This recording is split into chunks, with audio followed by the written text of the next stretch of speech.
Welcome to Voices of Resilience, part of the Iron Sharpening Iron universe, where stories of strength, healing, and hope come to life. I'm your host, Davina Lyons, also known as Mama Lyons, and this space is dedicated to amplifying the voices of those who've turned pain into purpose. Each episode, we dive into real conversations about courage, self-discovery, and rising stronger than ever. So lean in, take a deep breath, and be inspired by the incredible voices of resilience, because every story has the power to heal.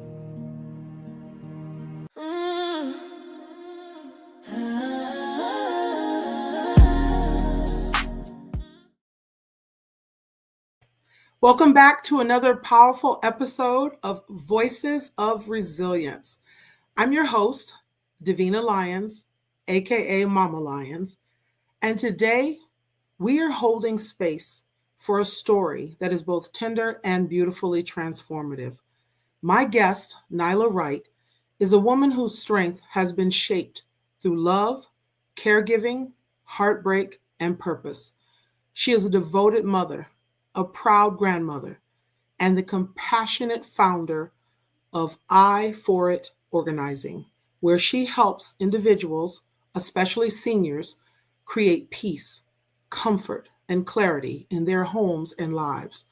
For 33 years, Nyla cared for her daughter, Sakysha, navigating disabilities, health challenges, and the kind of unconditional love that changes you from the inside out.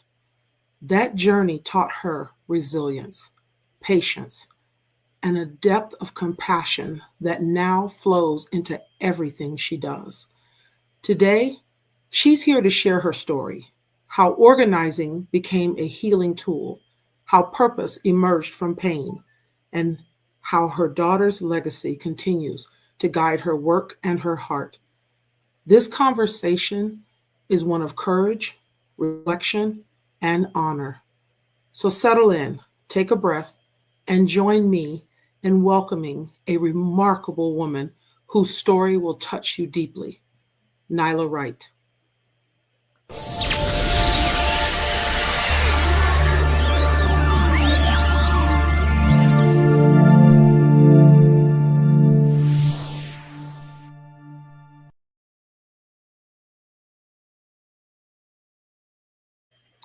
Welcome, Nyla. Hi. Welcome, welcome, welcome. Hi. How are you? You know, we met Yeah. years ago, and I had no idea that one day we'd be having this conversation. But I kind of knew because I was in your home and it was beautiful. Thank you. And I was blessed to meet your daughter. And Yes, so it. I knew of your resilience. I was very aware of it. Over the years, I've sort of been on the sidelines watching.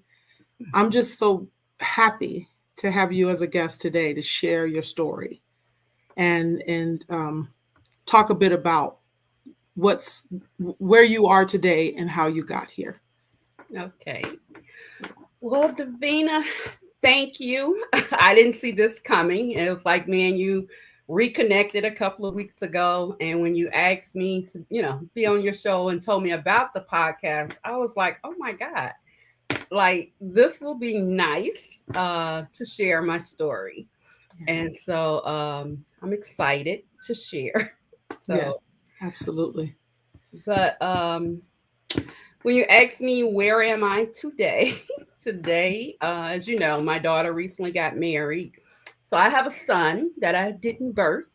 And so I'm enjoying, watching them grow. Yeah. So I am getting used to my new norm. Okay. So, mhm. Well, take us back. Take us back because you have a daughter that just got married. And of course, that is not exactly who we're honoring in this episode. Yes, Take us right. back and explain to our listeners about your daughters. Okay. So my oldest daughter, Sakysha, um, I was 20 years old when I had her. And when I had her, me and a couple of my friends were pregnant together. We had our children 4 days apart. It was like Mhm. four of us, and boom, boom, boom, all of them. Yeah. So, but however, um, when I had my daughter, I still lived at home with my mom, Mhm. and so I had the support, and she helped. But we did not know. My daughter was diagnosed with cerebral palsy, and she was diagnosed before she made 1 years old. And usually, what they told us was she may or may not have cerebral palsy because they can't give a diagnosis before one. But we knew that's what it was. So, um, the first reaction that I got from someone was my sister. And so we kind of, first of all, when she was born, we thought she was just perfect, nothing. Like we couldn't, like, but down the line, started noticing, some different things with her stiffening her body, hands contracted. And this happened maybe when she was like 5, 6 months. And Mhm. so went to her pediatrician, and they told us that, we'll do a series of tests. The only thing when she was born, there were some concerns with her head circumference. So they take a measurement of head circumference and chest, and it's supposed to be in a certain ratio, and hers wasn't. But still, Mhm. the reason why it was like, I think even then, like her personality, who she was, like she was so happy and she just looked like a doll. But her personality, like she was like listen, like when you talk to her, she was so engaged. And so they did have us go to a neurologist. Maybe she was probably 3 weeks. And when he saw her, he was like, "Oh my gosh, she's beautiful." And he was like, "Who sent you here?" And I told him, and he was like, "I don't think anything is going on. No tests were done or anything."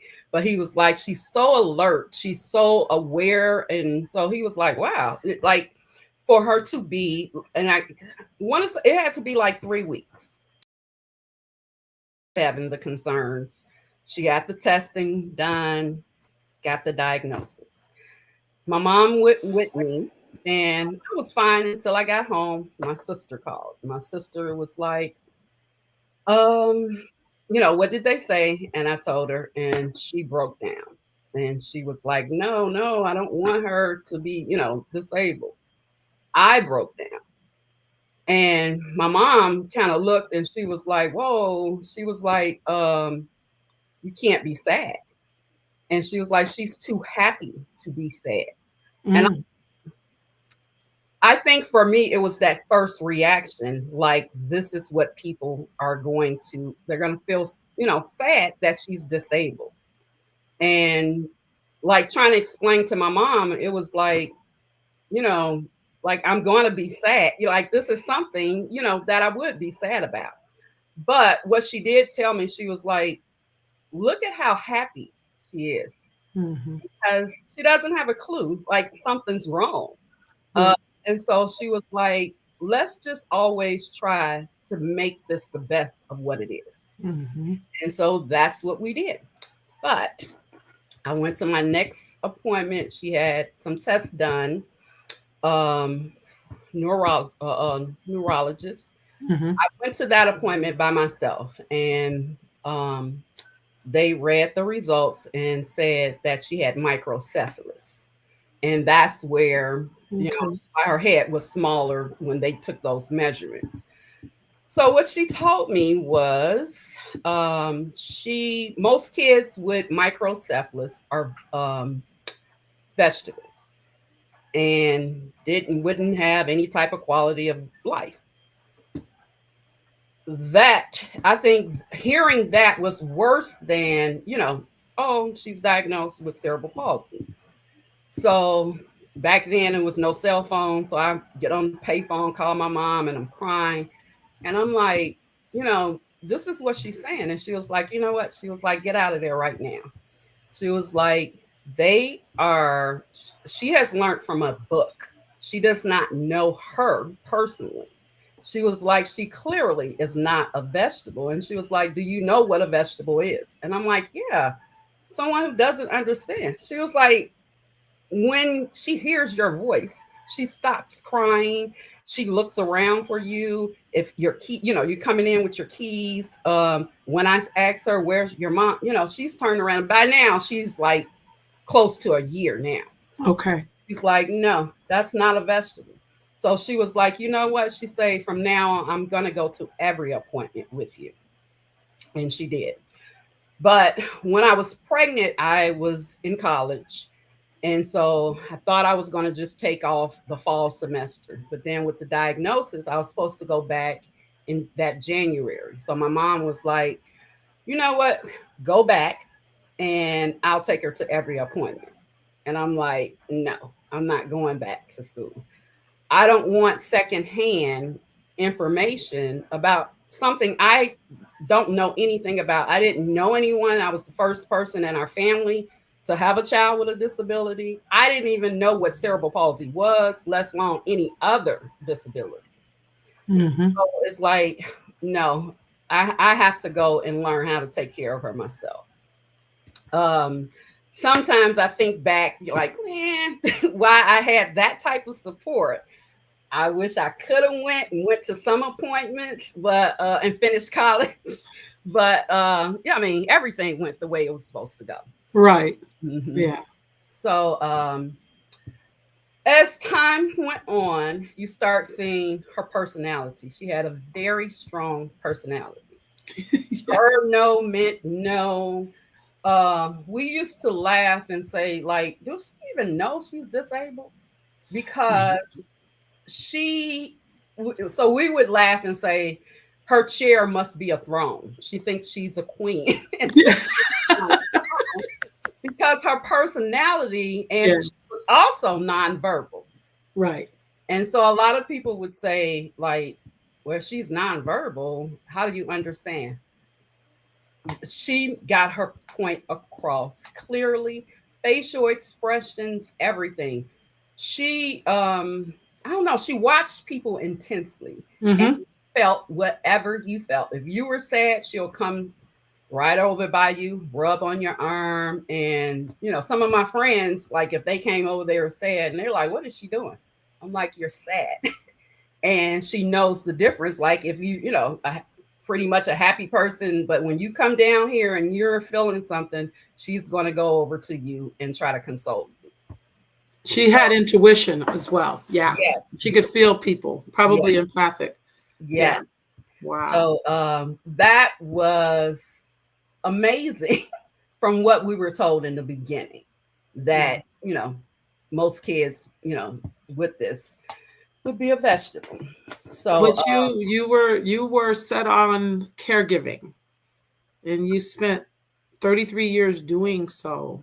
yeah. What was that journey like for you? Woo-hoo. um Being young, in your head, you're like, oh, I got this, I could, whatever. um Later, I ended up having another child, had Aaliyah, which Sakysha was not happy about.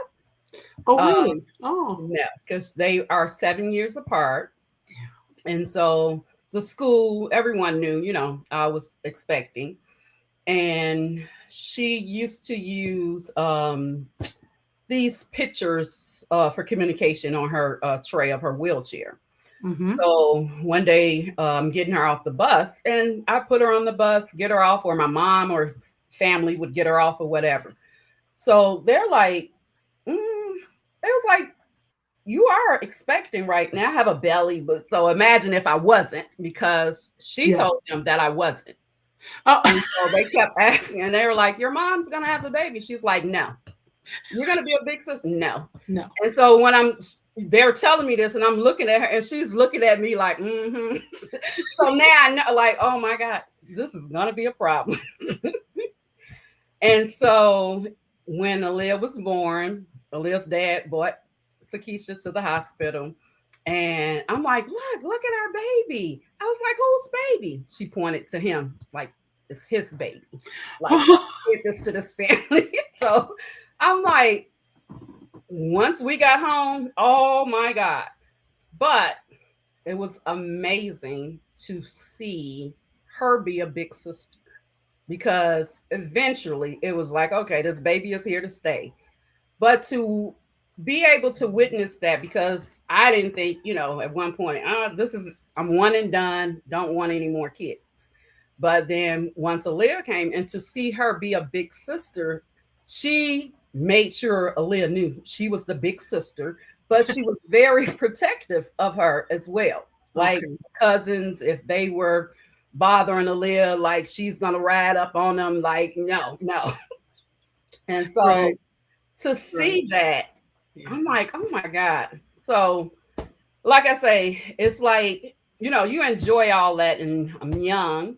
And what I thought, like, we lived in Chicago, we Mm-hmm. moved out of Chicago. So she went to a school that was for children with disabilities. Mm-hmm. So then when we moved to a suburb of Chicago, she's an inclusion. So that's Mm. different for us. Right. She was the only kid in a wheelchair until she was in high school. And we Okay. went there when she started kindergarten. Mm-hmm. So, big adjustment. And so, when, like, thinking, and of course, now I have moved out, I'm living on my own. I only worked part time for a long time. I didn't work for 5 years due to all of the therapy, doctor's appointments. Sure. So then, it's like, okay, I can go back part time. So went back part time. The trying every day, taking care of now 2 kids, working part time, I adjusted. As time went on, and back then we didn't know what the name of it was, I was having anxiety. I ended up working full time in the school district, and I would sometimes get up in the mornings and I couldn't figure out what to do. Should I go get her up first? Should I go take my shower first? Should I make a cup of and I would be stuck. And I'm like, I just feel funny today. And so I would have to call off and I would send them to school. And I'm like, again, I don't know what it is. And so as time went on, I think it was just uh, I had a lot going on, and then to try and work full time to Absolutely. Yeah. kids. Yeah. And now, when I lived in Chicago, she went to a early intervention program. Okay. I met other parents, and we had a parent support group. Um, I had like a community from like 1 years old till she was 5 when we moved. When I moved, I lost all of that.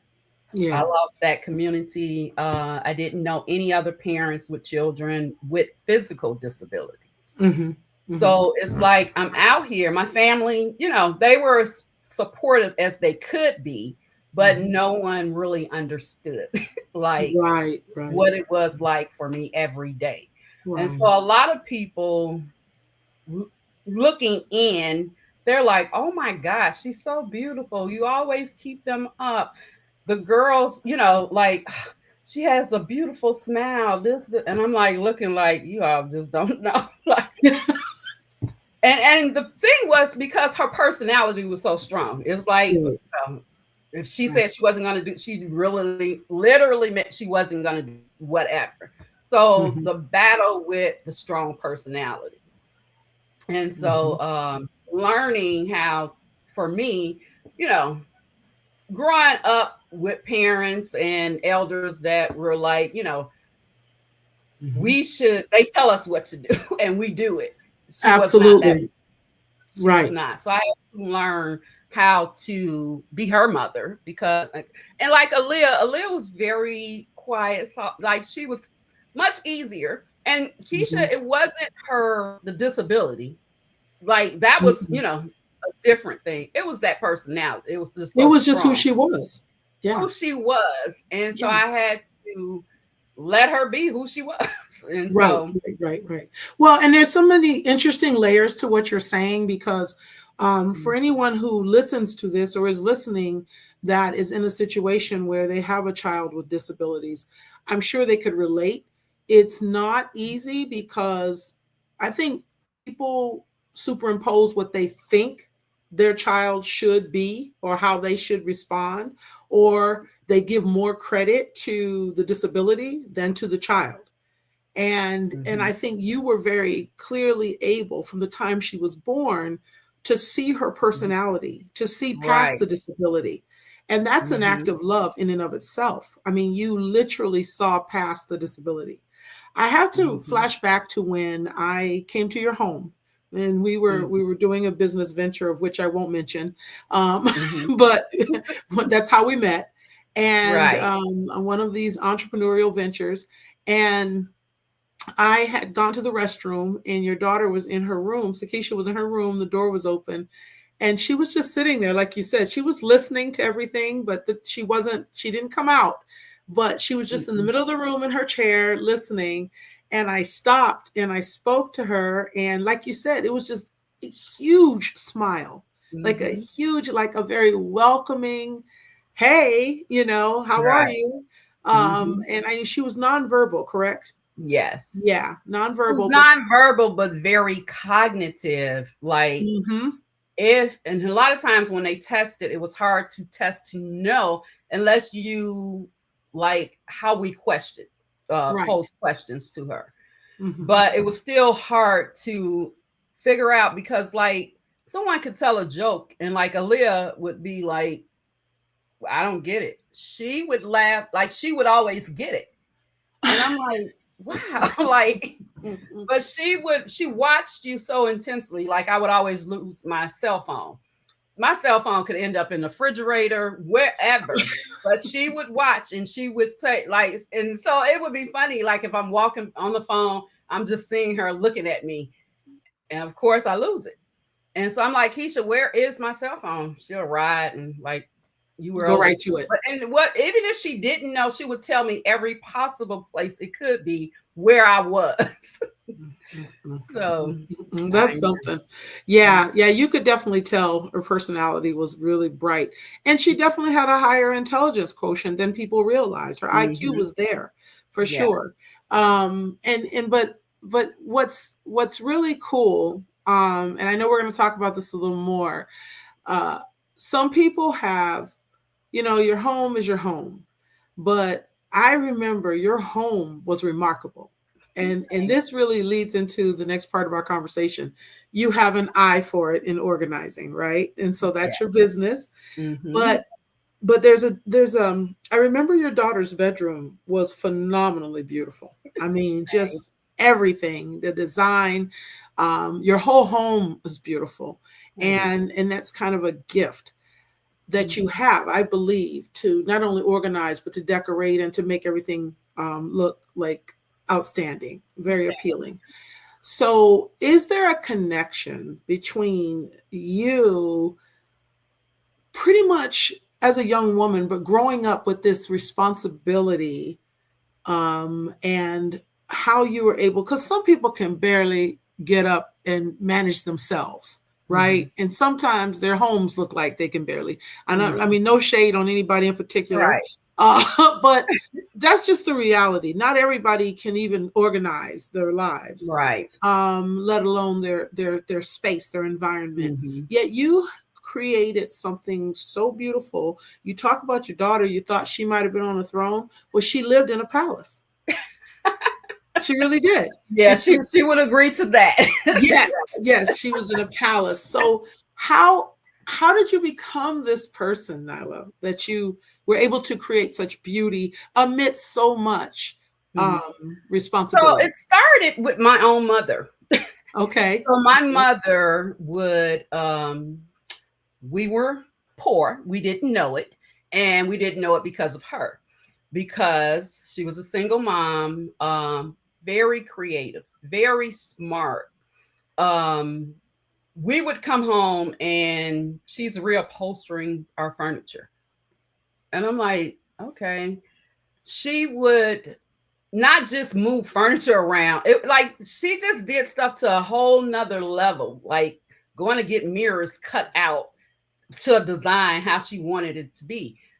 And when I would be like amazed, like, man. So she was like, you want to learn how to do this? Like, so I would do whatever, like help her out. So back to when I was saying the anxiety was happening Mhm. when I was working. I think, like I say, that's a gift from my mom. Okay. I love decorating. I realized what was happening. When I had anxiety, it was a long weekend, a busy week. So my Mhm. house was a mess. And so what it was the chaos in my house, Mm. along with Mhm. everything else that I had to do on a daily basis. Mhm. And so I started like ironing 3 weeks worth of clothes for myself and my two daughters. One week they would wear jogging suits. um, I started meal prepping. I started everything had to have a system in the house to Mm. make me not have that anxiety. And so that started helping calm it down some. Right. Mm-hmm. And Right. then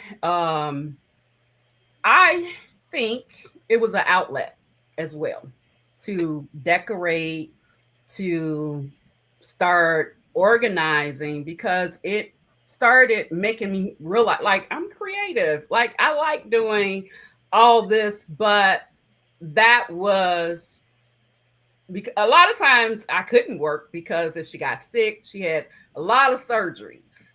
And so it's like, okay, I can't hold a full-time job there with she had a lot going on. So a lot of times I'm just home. And so I think I ended up making our home our it like peace in our home, Mhm. even Mhm. if it was like with colors.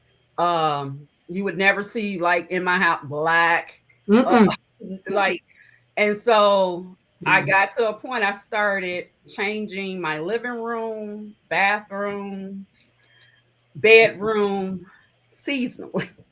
But the colors that I use, me and Aaliyah would both say, like, oh my God, this is our favorite. And then when I'll change again, a little Mm. like, no, no, no, no, this is my favorite. So for the fall, we would do like a burnt orange.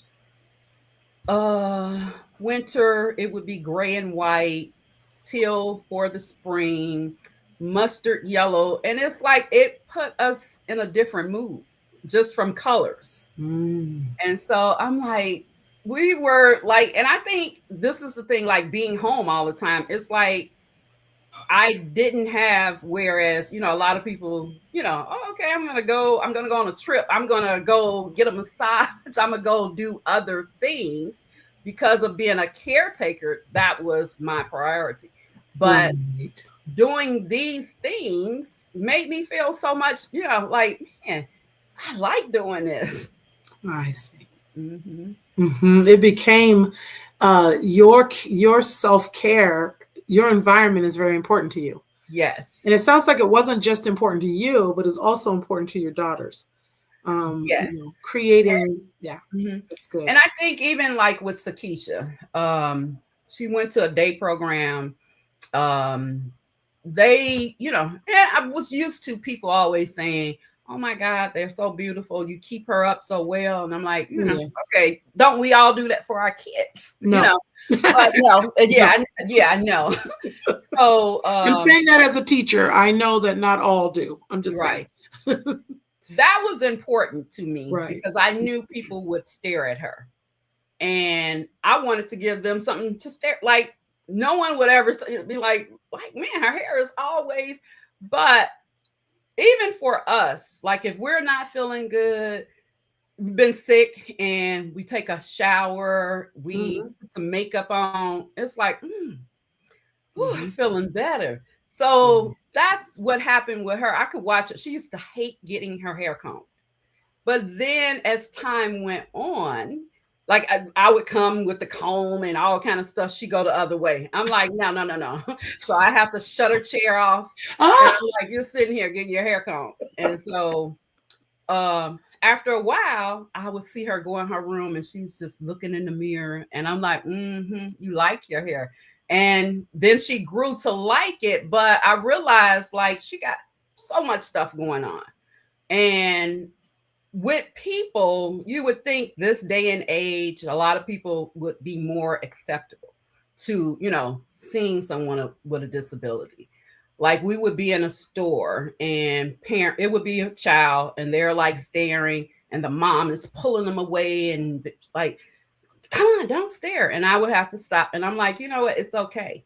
She had cerebral palsy. Her name is Sakysha. She's this amount of years old. She was born like this, but she understands everything that you say. What she likes to do. And so I found myself having to educate people. And a lot of parents, still were like, oh, like it was shameful that the kids were staring, but they're staring because she looks different she's than. different, right? Mhm. Right, and they may have questions.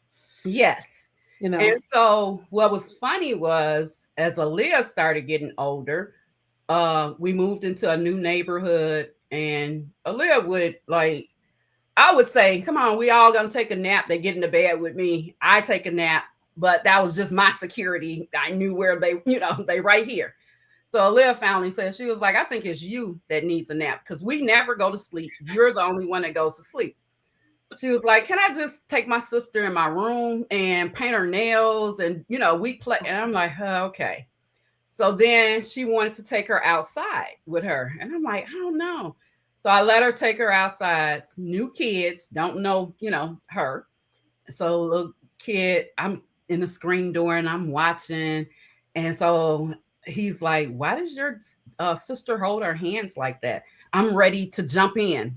Aaliyah says, my sister was born like that. She has cerebral palsy. Her name is Sakysha, right? And and I'm like, whoa.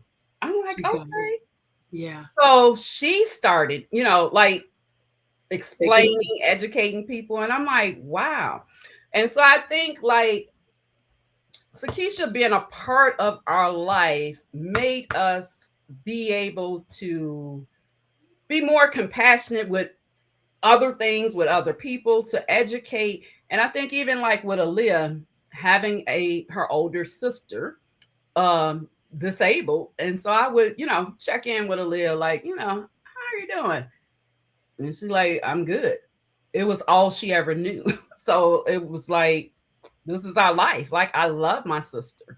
Like, I'm fine. You could tell. You could tell that she loved her. I mean, no Mhm. doubt about it. Very much so. They were Mhm. close. You could certainly see Yes. it. Mhm. Yeah. And Aaliyah is how old now? She is 29. Wow. And just got married. And Congratulations to her. yes. Yeah, that's awesome. Yeah, that their relationship was pretty obvious. Mhm. Um I know that you there was a lot over the years obviously with you caretaking, and you're almost like superhuman to me that you can do so much at one time. I mean, I know I'm a very busy person and I do a lot of things, but you do so much with excellence. And that to me is just, you know, it's incredible. I think you were recently featured in the, what is it, the Voyager magazine? Phoenix Forager. Yeah. Yes. Yeah, Mhm. so I want people to go check that article out too. I I'll thought that put a was really link. good. I don't have I forgot to add We that. can share it later then. We can Okay. share the link to the notes, so that's not a problem. Okay. But yeah, for sure. Mhm. So kind of fast forward. Obviously, I know you lost Sakysha. When did she transition? Um, tw- May of 2023. Okay, May Mhm. of 2023. What was life like after? After it was hard, but Hmm. I will say this. from 2017 up until her passing, her health had started declining. Mm-hmm. And in 2022, she got diagnosed with something called gastroparesis, where she couldn't digest food. Oh, okay. Okay. So she lost a lot of weight. Okay.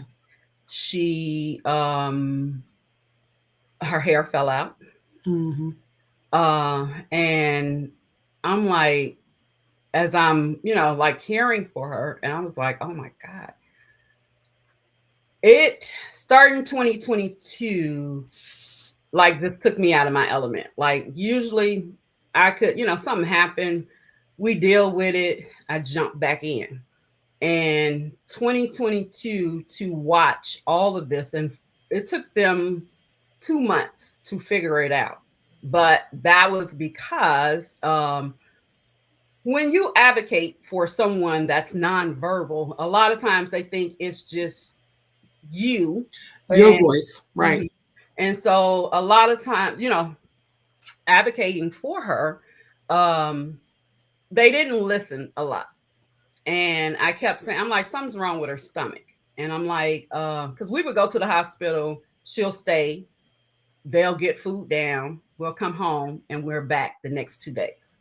And Because this she went couldn't on get for food. 2 months. And Mm-hmm. so I'm like, okay, I discharged her out the first hospital because I'm like, you are not listening. And a lot of other things went on at that hospital. So then I go to the next hospital. I'm like, okay, I get they have to do the same test over again. I get that. But when it came to doing the same tests 5, 6 times, Mm-hmm. my family was like, we're gonna fly you all back to Chicago. Like, and I'm like, she's too sick. We can't fly her. Like, Mm-hmm. so luckily a different GI doctor came on. Okay. And I asked, and because no one was listening to me, and I'm like, she's 30 years old. Mm-hmm. Um, she was 32. And so I'm Mm-hmm. like, I've cared for her all these years. This is something totally different. Mm-hmm. And so I'm like, check and see if she has cancer. Check and see if it's her gallbladder. Something is wrong with her stomach. And so Mm-hmm. finally, this doctor came in, but she did have a doctor that did not work at that hospital. But, Mm-hmm. and this was like after COVID. So, Mm-hmm. a lot of shortages. So she came over from another hospital. And what she told me, she said, because when she came in to tell me they were getting ready to do the same test for the fifth or sixth time, I'm just looking at her like, and she stopped. She said, what's on your mind? I say, even though I know how sick she is, I'm going to discharge her again. If I have to get on a plane with her, I will take her back to Chicago. I say, because no one's listening. And she said, you know what? She said, I've been out there fighting for you. She said, what I want you to always do is to always advocate for her. Right. Exactly what you're doing right now to get Right. what it is you need. And here came a new GI doctor and he started the test. Right when he went in with a scope, he saw it right away. But had they did this prior, like 2 months ago, we would have known. But gastroparesis is common in people with diabetes. They don't know why other people get it. Mm-hmm. And so some meds work, some don't. So she would have flare ups, and you never knew when Mm-hmm. it was going to happen. And so imagine, like not being able to keep your food down, like you're going to lose weight. The hair loss was from poor nutrition. Mm-hmm. So, and I started telling my friends, and this, I think God has truly blessed us with great community wherever we live. It's like Mm-hmm. I have, made connections with people. And so one of my friends, Fanny, Yes. her Yes. talk all the time. And that's what I was like, I feel different. And she's like, what? I said, I can't shake what I'm feeling. And I think I knew I was getting like I thought I was going to lose her then in Mm. 22 Okay. because everything that was happening Yeah. would have led to, her passing. Yeah. By the grace Yeah. of God, she held on. Mhm. Okay. And so that feeling never, like, it just didn't leave. And it's Yeah. like I was just like living in panic all the time because I didn't know, like, oh, are we gonna have to take her back to the hospital? The meds really wasn't working. We kind of figured out with feedings because she had to get a GJ tube that went directly, like, not to her stomach anymore. And so yeah, a whole situation. So So she was going through a lot a too. lot. A lot. That more than, and then to not be very verbal, but still, that had to be hard, Hmm. you But know. that was the great thing about her, even not being verbal. She could always tell me, like, she had an ear infection one time. She kept saying she was just crying one day, and I'm like, "What's wrong?" And my ear. I took her to the doctor, ear infection. She can't Okay. verbally say, but Yeah. So I was You grateful, communicated. Hmm. that she was able to communicate her needs and whenever she was in pain. But Hmm. I think, like, once before her passing, she went in the hospital. She was complaining about her stomach, her stomach. So I'm like, is this a flare up? What? So take her to the hospital. Prior in 2017, she had a bowel obstruction. That's a long story due to some neglect. That's a long story. But however, um, when she went in for gastroparesis, they thought it was another bowel obstruction. So they cut her to go in, and it wasn't. That was in 2022. So now we're in 2023. Take her to the hospital, and they're like, we don't know. Um, we think the GI doctor, which was the same GI doctor that she had seen from the first bowel obstruction. Hmm. And so he was like, she only has so much anatomy. I can't cut Hmm. on her again. And Right. so took her in, I want to say the end of maybe April, the end of April. Hmm. And she was in hospital for a month. And so I think her being in the hospital for a month was getting me ready. Like, she was there, like, not coming home and then going back. She was there. And so not coming home kind of started the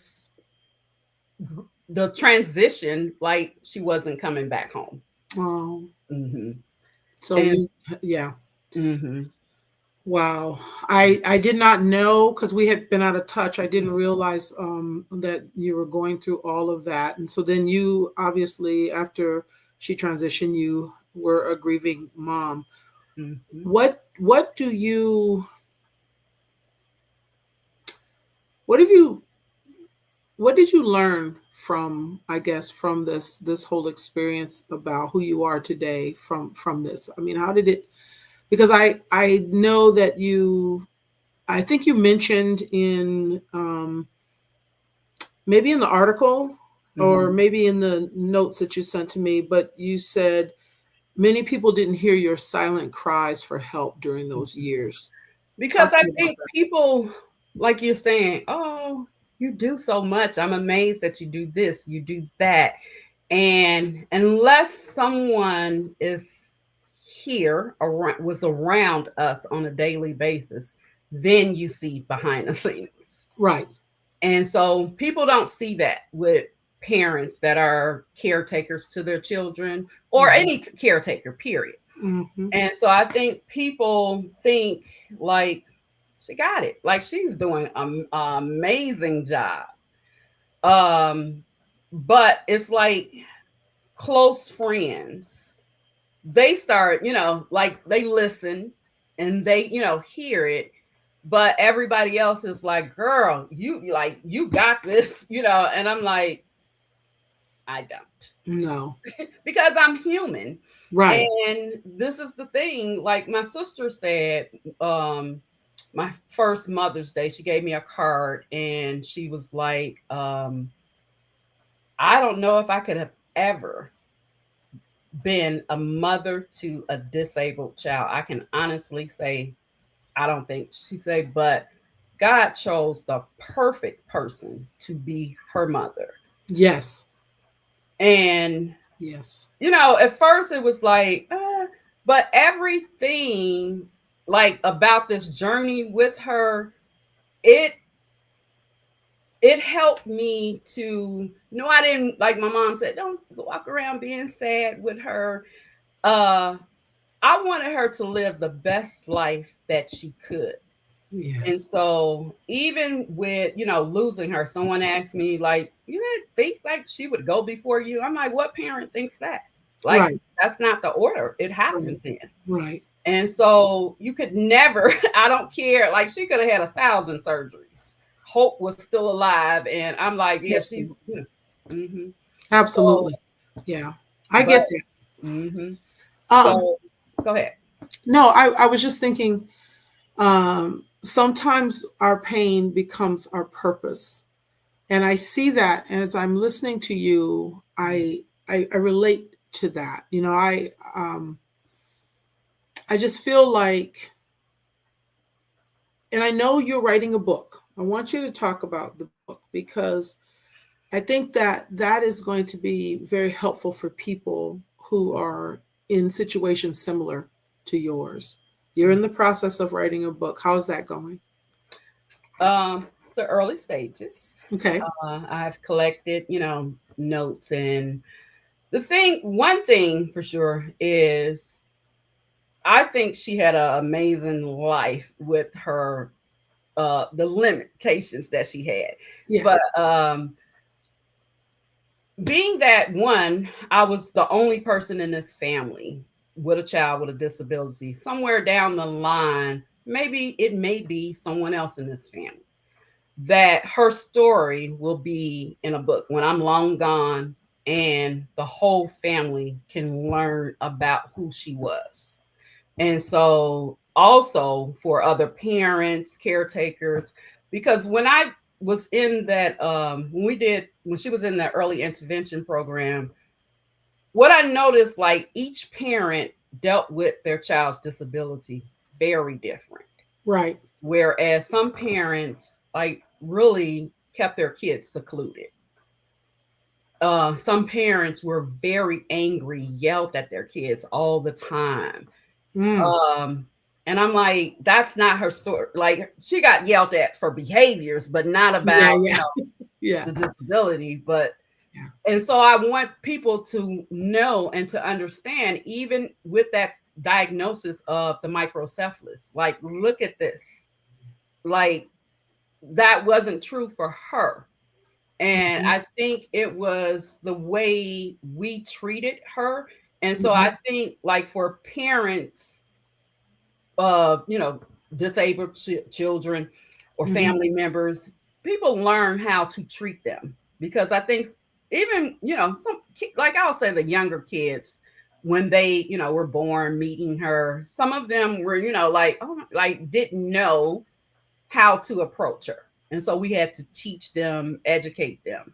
Hmm. So, but Hmm. also in the book will have our whole journey. Yes. Yes.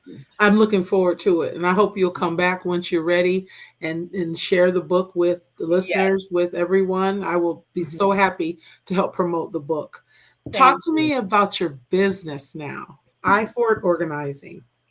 So, um, the magazine that they featured me some couple of years ago when I first started the business. Okay. And so they sent it again, like, I'm like, for an update. And I'm like, oh Lord, a lot has happened Yeah. since, I started. I started building this business because I had another business that was, we had a sweet tea and lemonade and vegan food.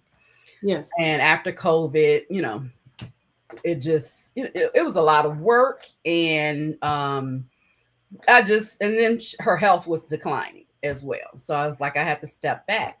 So I started building I for the organizing. And it's funny because like you said, like having an eye for it, it took me forever, like what am I gonna name this business? What? And so Fanny and I was on the phone and she was like, she said, you got an eye for everything. She was like, I don't Yes, have that at all. She was like, right. I and so I relate. was like, okay. I was like, oh, that's it. Yes, But it yes. was COVID.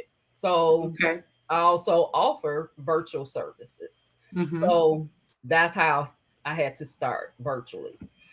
And Mm. so every time, another obstacle. And so I couldn't fully, grow the business. Mm-hmm. And so now I am working hard on the business, um, more focused on partnering with like assisted living places where people Mm-hmm. are having to downsize or cram Mm. a lot of stuff into they new Yes. living space. uh Helping parents with children with disabilities, because Mm-hmm. I didn't even know organizing was a thing. I knew I liked to decorate, but when I started seeing this, and I'm like, asked Aaliyah, I was like, do you think like I'm an organizer or a decorator? She was like, look at our house. She was like, you organize everything. Yeah. I'm like, oh, okay. Yeah. So, okay, Yeah. I'm going to do this. And Mm-hmm. so when nurses would come to the house, that helped me too, because a lot of times I wasn't home. So I had to organize everything from medicine to doing like a command center in her room, everything. Like, and they're like, oh my God, when we go to other people's houses, it's nothing like this. And they're like, Right. thank you so much for, like it makes our job so much easy. Right. And so now it's like I have the time. Well, I can't say I have the time. It's like I fit everything in because I work full time. I work in a school Yeah. again. And Yay. so Mm-hmm. outside of that, I am building my business. Yes. And I don't know. It's like now I'm going on more consultations. And it's funny, Right. like going into people's homes and before they even say it. Because I also did get a chance to go back to school for I got a associates in behavior health. I wanted Mm, to nice. continue and go for counseling, but Yes. unfortunately wasn't able to. So that degree and that study helped me study behaviors. And I think that was another part of me as well. Like I'm Mm-hmm. living with a nonverbal person. I, Mm-hmm. observe behaviors all day Mm-hmm. long. Mm-hmm. So even going into these consultations, looking at people before they even say like, "Oh, I got ADHD," I already could like walk around and I see it. Talking to people, oh, my mom was a hoarder. Oh, okay, Mm-hmm. and go to the Mm-hmm. house and was like, "Are you also like?" Yeah. Right. Right. Know where it came from. Mhm. Yeah. So I am learning, like I in like when they ask you if it's something that you could do without getting paid, even though I gotta get paid, Mm, yeah. this would be it for me because It's what lights you up. it lights me up to Mm-hmm. help people Mm-hmm. be able, because I know what it felt like when working full time, taking care of two children, one with a disability, um, and my house unorganized. Mm. So it's like to be able to go in, like being back to work, because I went back to work 6 months after she passed. Mm-hmm.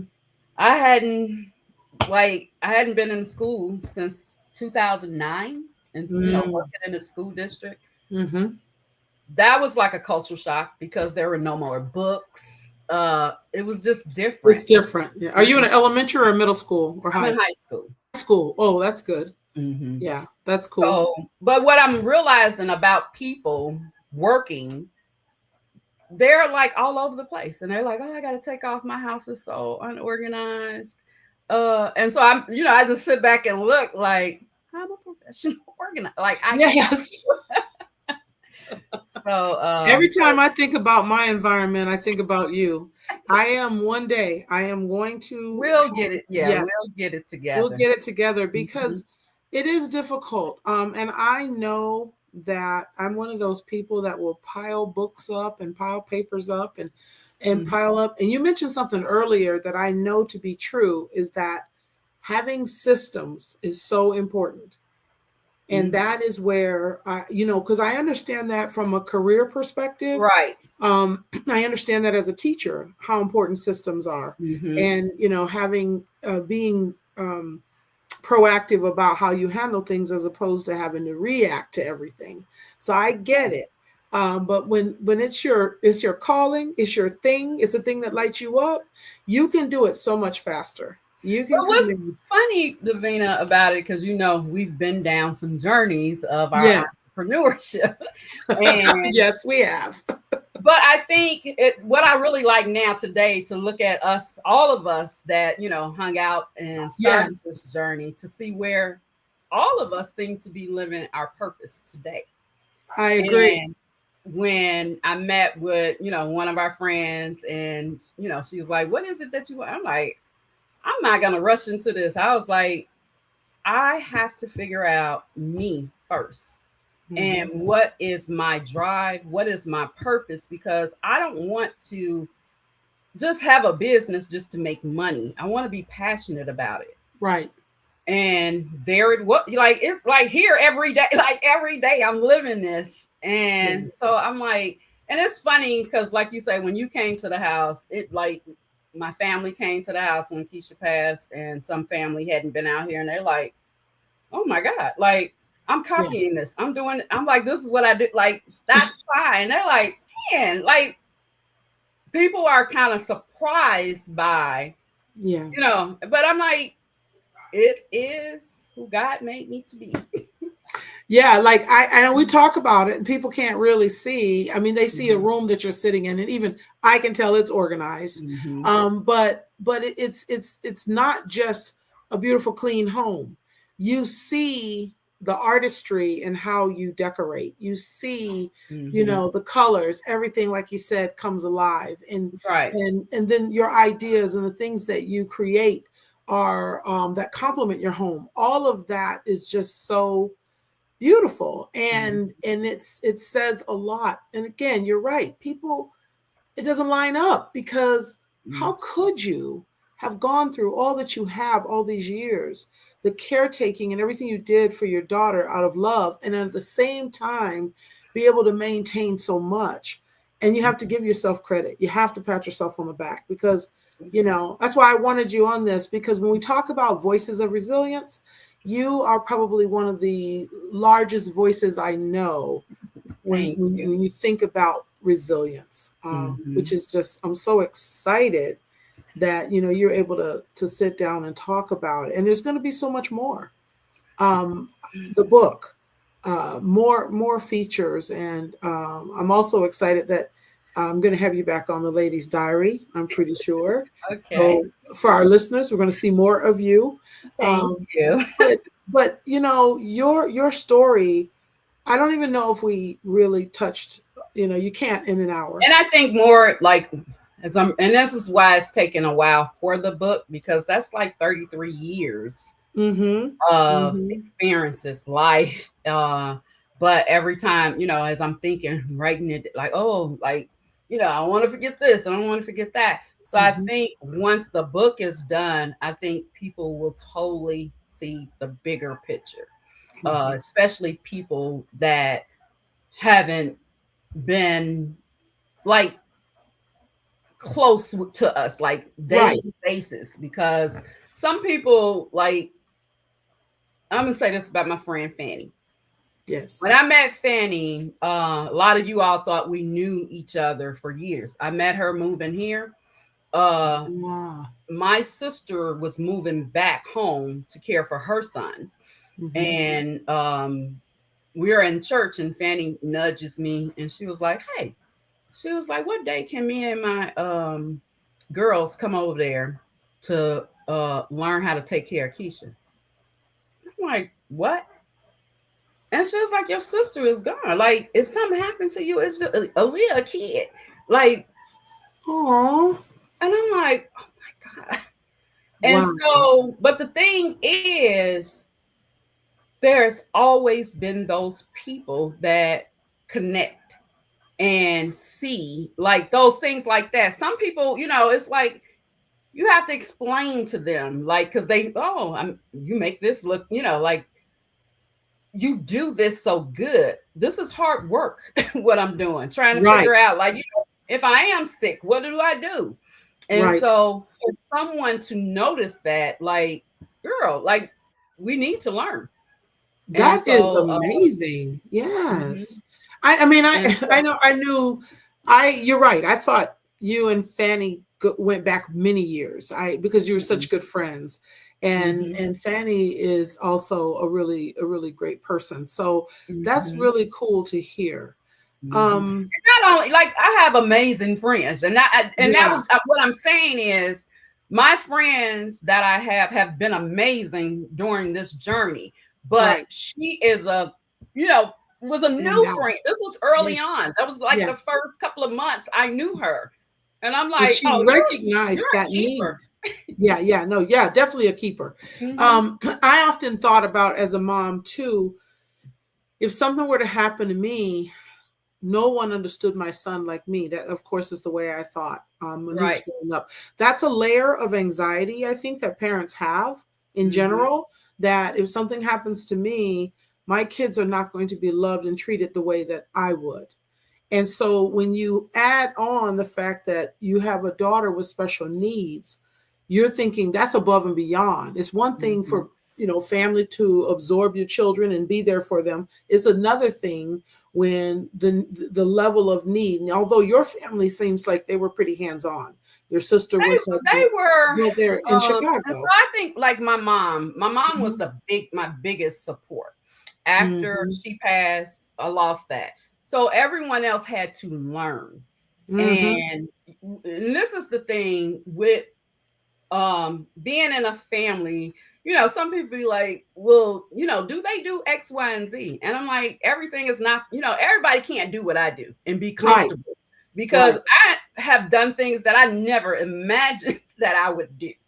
I know how Right. to put a catheter in, I know how to put a feeding tube back in. Like, Wow. no one could have ever told me. Sakysha was in the doctor. I can't see live blood. Like, it's crazy. I could do everything else. And one time, something was going on with her, and I got ready to faint, but the doctor saw me, and she was like, "Whoa, whoa, whoa, whoa, whoa, whoa!" And Keisha looking at me like, "Really? Like, you are not?"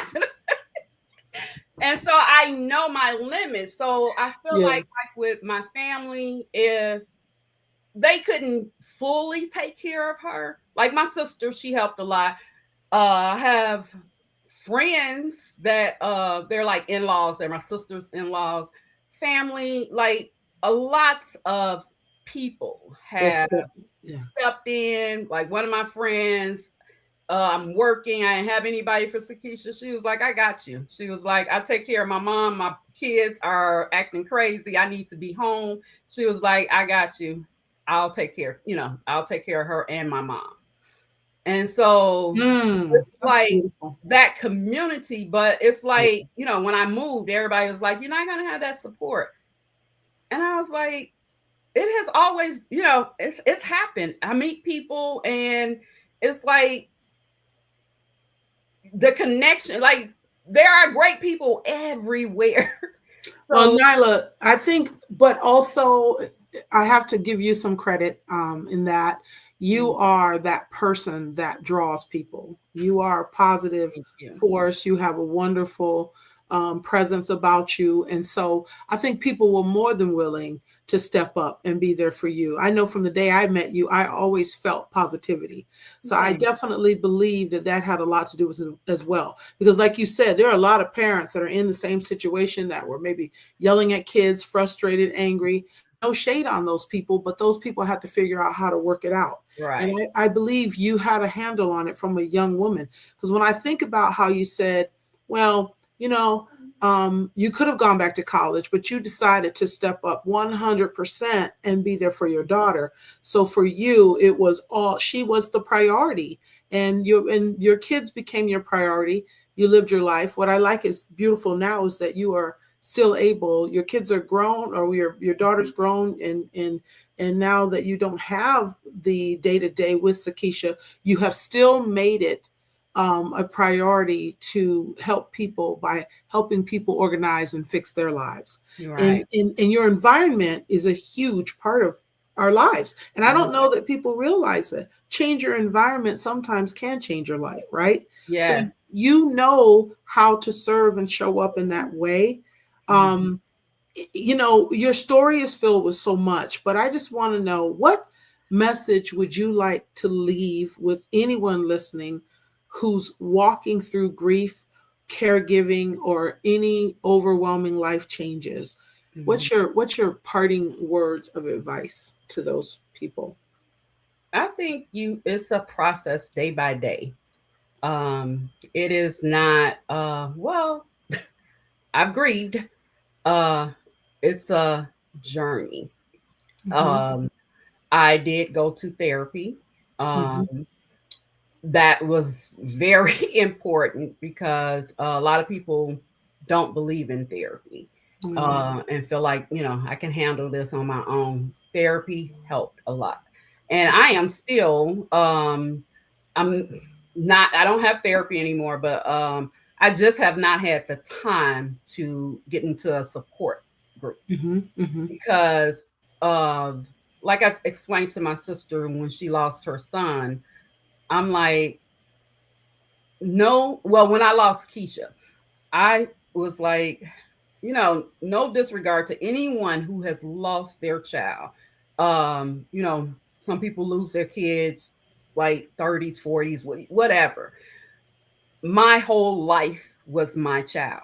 Hmm. And so the hands on every day, it's like I have to create a new life. All of my adulthood has been this.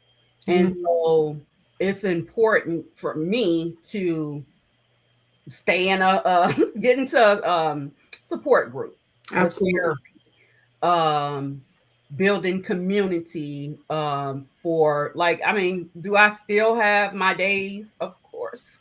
Hmm. And just recently, past some, I lost my sister, my only sister.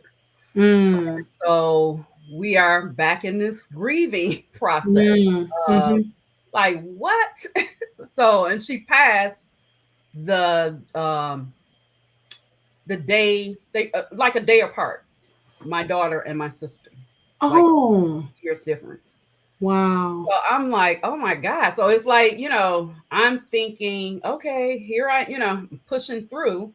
And then my sister passed the day before my daughter, the same date, So the anniversary dates for the two are back to back, which back to means back. that is something you will deal with forever. Yeah, Mhm. Well, no, absolutely. yeah. So yeah, they are, that was the birth dates. I mean, the death dates. So I'm Right. like, so that's why I'm saying I feel like, making sure Yeah. people understand it. It's not something to try and figure out on your own, because I did Mhm. for years, figured this life out. I didn't do therapy during caring for her. Uh, I did a lot of listening to motivational things, Mhm. Mhm. changing things in my life that, helped me push through a day, but it wasn't therapy. And I knew for sure that was the best thing that I could have did for myself, is to get some therapy, to learn Yes. my new, Yes. like, what do I do now? Like, Mhm. Mhm. mhm, That's wonderful advice. I have this has. I feel like we could talk for so much longer. We've gone over an hour. mhm, I want to thank all of the people who sat through and listened, mhm. and those who will replay in the future. And this will be out there for a long time, forever and ever, Nyla. I Um, appreciate it so much, Vina, you yeah. asking me to speak. I was kind of nervous, but like I say, if I can go on and on for hours, especially talking about, I did this 33 years. I could, write a book. Well, right, right. And this is why I love this. This is what lights me up is giving people an opportunity to share their voice and to express how they were resilient. Because I'm always hoping that there are Mhm. people listening Right. who need what you have to say. And each guest that I have on, I also do the Coach's Corner, which is more instructional, more, Mhm. giving tips and things like that, and people sharing expertise. But Voices of Resilience is important to me because I know that there's always people looking for hope. There's always people Right. looking for someone to say the right thing that can give them a tip of how to move on the continuum of life. And I'm Right. one of those people. I'm searching all the time for good stuff. I also Mhm. am a motivational junkie. I love all that. And like you said, we've been grinding for years. I know we have. We've Yes. because I think we were on our path. We just kept stopping off at different junctions trying to Right. figure out, Right. is this the right thing? Is this the right? No, Right. no, that wasn't. Okay, keep going. The important thing is, and I implore people, stay on the path. Keep Yes. moving. Don't give up because you will get where you need to be. And so it's been wonderful having you. Thank As I you. say, hang on. I want to talk to you backstage. But Okay. anything else you want to say to our listeners? This No, is something. um, we have some links. You guys Yes, can follow me. yes, yes. Look at the video. I don't know if we talked about that. I have some digital planners I listed up there Oh, as okay. well. Great, But great. follow and I don't know. I just thank you So you so don't much. have a YouTube right now, but you probably will have a I YouTube. would love to one day, but it's like I feel like I got so many irons on I the know, I pot. know. So I'm like, I would love to have a YouTube channel, and especially to for parents and caretakers. Yes, Mhm. yes, yes. Well, that's something we probably can help you with here at I'm sure. Iron Sharpen Iron Universe because we like to sharpen iron as iron. Anyway, you get it. Yes. Okay. Well, I want to say to all of our listeners again, thank you so much. Next week, it will be the Coach's Corner, and I'm excited for that guest. But you'll see it. Just stay tuned. I'm always making sure that I put out there who's going to be up next. But you have not seen the last of Nyla Wright. By the way, I'm not sure if we're kin, Nyla, because my maiden name is Wright also. Look, I know, and whenever I meet another right, that's what they say. I'm like, who knows? My dad was adopted, so You I never don't know. know. You never know. Right. Uh-huh. It's Yeah. okay. All right. All Well, right. again, thanks everyone. I'll see you in a moment, Nyla. All right. And until the next episode. All righty.